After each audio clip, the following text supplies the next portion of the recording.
Au souvenir printemps-aurore de Victor Hugo.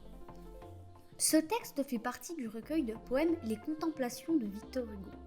Il est le 9e poème du livre Pokaméen, Quelques vers pour ma fille. Le livre et le poème sont écrits après la mort inattendue de la fille de Victor Hugo, Léopoldine, à l'âge de 19 ans. Elle se noie et son conjoint décède en essayant de la sauver.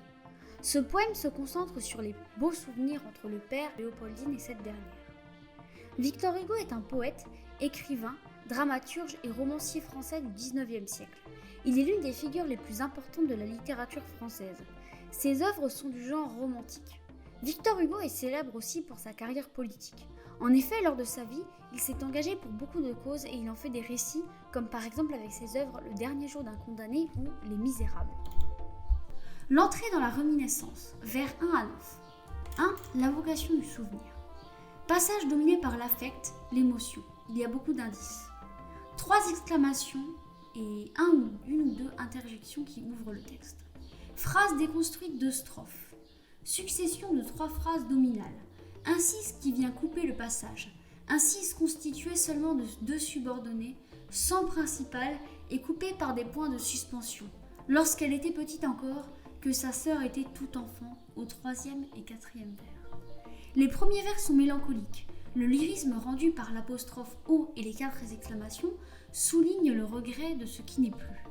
Les premiers mots du poème, une interjection O avec un accent circonflexe, au vers 1, qui fait penser à un vocatif, comme si le poète invoquait s'adresser à ce qui suit, souvenir. Suivent 2 noms évoquant le début, par métaphore le début de la vie, l'enfance de la fille du locuteur. Printemps, aurore, qui sont présentés également sous forme exclamative. Ce sont 2 moments agréables dans l'année et dans la journée, heureux qui sont évoqués et qui par métaphore évoquent le début, la jeunesse. Le rythme tertiaire, irrégulier, renforce la lamentation ou le regret. Au vers 2, toujours une exclamation réduite à un groupe nominal, sans verbe, mais cette fois plus étendu. Doux rayon triste et réchauffant. Il ne s'agit plus d'évoquer l'enfance, mais le souvenir et ses bienfaits sur celui qui l'évoque. Par l'antithèse triste et réchauffant, les termes valorisant doux et réchauffant. La connotation positive de rayon est la métaphore filée d'un souvenir qui est un soleil.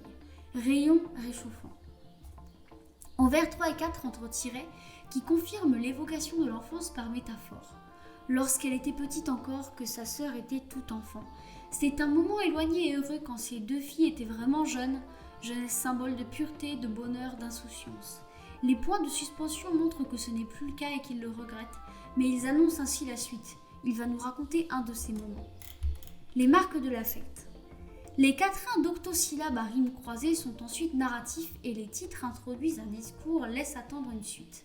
Par l'usage des points de suspension, on a le sentiment d'écouter parler le poète. La question rhétorique de la strophe 2 renforce cette idée de la conversation spontanée, naturelle, ce qui nous donne l'impression d'entrer dans l'intimité du poète.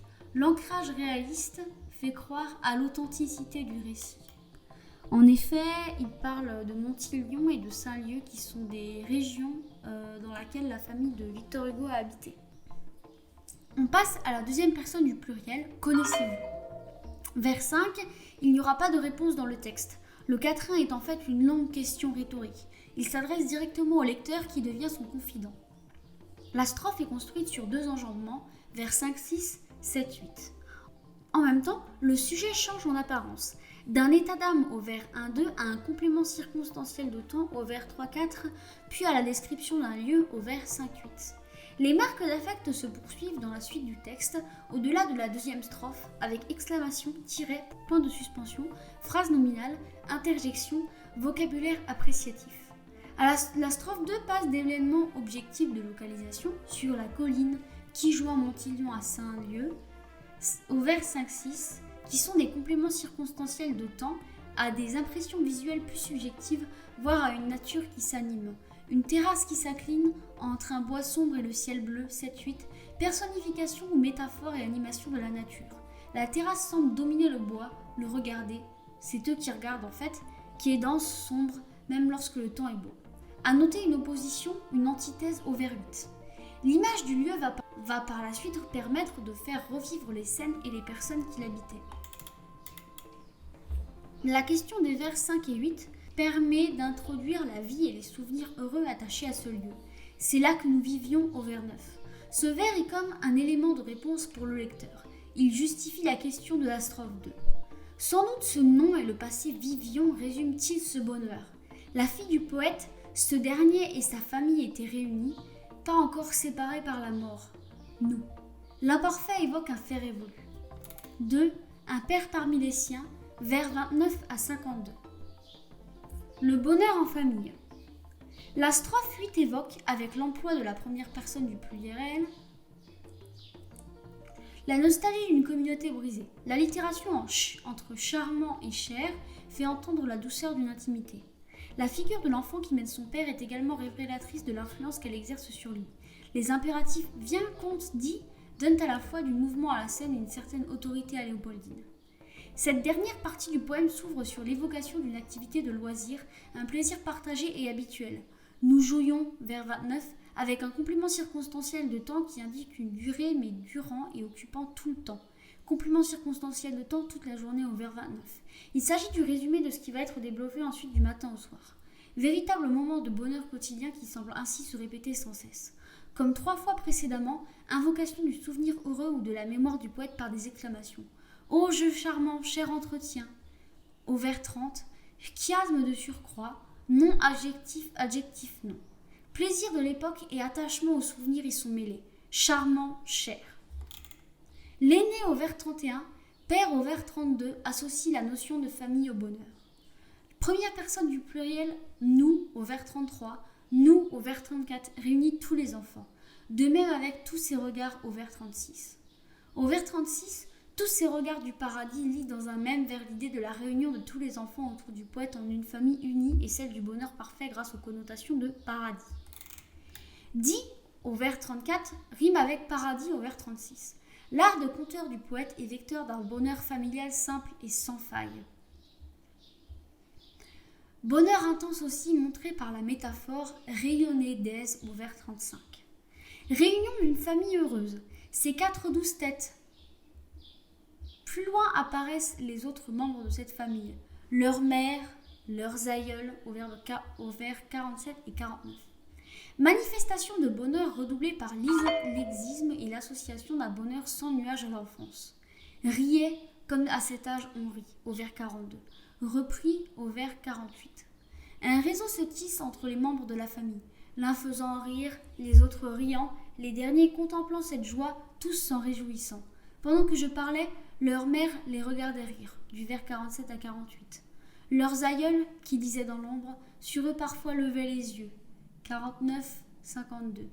Et moi, j'entrevoyais un coin des cieux, du vers 51 au 52, autant dire un morceau de paradis. La figure de l'enfant qui mène son père est également révélatrice de l'influence qu'elle exerce sur lui. Les impératifs viens, compte, dit donnent à la fois un mouvement à la scène et une certaine autorité à Léopoldine. Le paradis qualifie un moment proche de la perfection. Le tableau est assez banal. Un père joue et converse avec ses enfants. Il leur raconte des histoires pendant les vacances dans une maison à la campagne. Le lecteur peut ainsi trouver des impressions d'enfance et des moments de bonheur partagés. La grande simplicité du poème est liée à une transparence née d'une sincérité authentique. Le plaisir du conte. L'introduction du plaisir du conte est associée à la famille et au lien entre le père et la fille. Comme elle était l'aînée, elle me disait « Père, viens !» du vers 31 au vers 32. La subordonnée de cause suggère que demander pour tous est le rôle dévolu à l'aîné et la marque de présence des autres enfants. 32 associe elle et me, soit le poète et sa fille. Régularité du déroulement de la scène grâce à 3 connecteurs temporels tous situés en début de vers. Le soir, vers 31, alors vers 37, toujours vers 41. Le moment de l'histoire raconté aux enfants est ritualisé. Le complément circonstanciel de temps le soir, au vers 31, et l'imparfait elle me disait, au vers 32, marque la répétition. Ta chaise, au vers 33, marque qu'il y a des objets qui participent au rituel, des places attribuées aussi. La scène quotidienne des enfants demandant à leur père de se transformer en conteneur est racontée de façon vivante grâce au dialogue qu'il a fait revivre pour le lecteur. 3 prises de parole, de l'aîné seulement, en mouvement entre 2 répliques, de différents enfants, séparés par des tirets au vers 32-34, impératif bien au vers 32, compte au vers 34, dis au vers 34. Exclamation, futur proche, nous allons t'apporter au vers 33. Spontanéité de l'oral dans la construction de la phrase. Conte-nous une histoire, dit. Vers 34 ou dit a surtout une fonction incitative, destinée à faire réagir. L'imparfait reprend pour marquer l'aspect répété et ritualisé.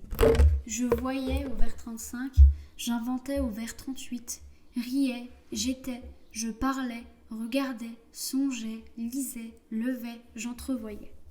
Aspect répétitif et ritualisé aussi grâce à l'adverbe toujours, mis en valeur par la position en début du vers et la coupe qui le suit. L'invention. La dernière partie du poème montre que son père est un conteneur né qui rencontre du succès auprès de son auditoire. L'approbation par sa famille de son travail d'écrivain a du prix à ses yeux.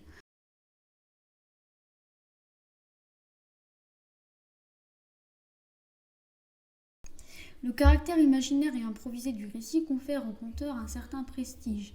L'épopée est suggérée avec la mention des carnages. Les ombres du plafond fantastique créent une atmosphère qui rappelle les taches d'encre animées de certains dessins du peintre Hugo. Le poète crée pour ses auditeurs des univers imaginaires. Ce monde peut être exagéré, comme celui des contes merveilleux, connotation d'abondance du participe présent, prodiguant au vers 37 pluriel et sens hyperbolique des carnages pour évoquer des massacres, peut-être de grandes batailles sanglantes et épiques. Ce monde peut recéler de sens cachés, comme l'enseignement des contes, un conte profond, au vers 38. Le poète crée des histoires pour ses enfants en racontant, sens du verbe j'inventais 38 à rapprocher de je trouvais. La réaction des enfants, mon public, récompense le conteur. Ils sont désignés par la synecdote des 4-12 têtes au vers 42, qui montre la tendresse du père et la bonté des enfants. Étant bons, ceux-ci se réjouissent de l'issue. Le poète insiste sur l'insouciance des enfants et caricature les personnages par l'antithèse entre les géants très bêtes et les nains pleins d'esprit. Son statut de poète et son ambition littéraire apparaissent dans la comparaison avec Arioste, l'auteur célèbre du Roland Furieux, et Homère, le créateur de l'Odyssée. Pour lui, tout est poésie, y compris les contes. La fin du poème introduit deux autres membres du cercle familial, la mère des enfants et leur grand-père, qui sont des spectateurs discrets, muets. La mère reste en retrait et ne rit pas, elle songe. L'aïeul n'écoute pas, il lit. Cependant, ils approuvent le bonheur des enfants. Le poète narrateur éprouve donc la grande satisfaction d'une unité familiale sur laquelle aucune menace ne pèse alors. Avec la mort de Léopoldine puis l'exil, la famille se désagrège. Le poète rappelle avec d'autant plus de nostalgie la paix des jours enfuis.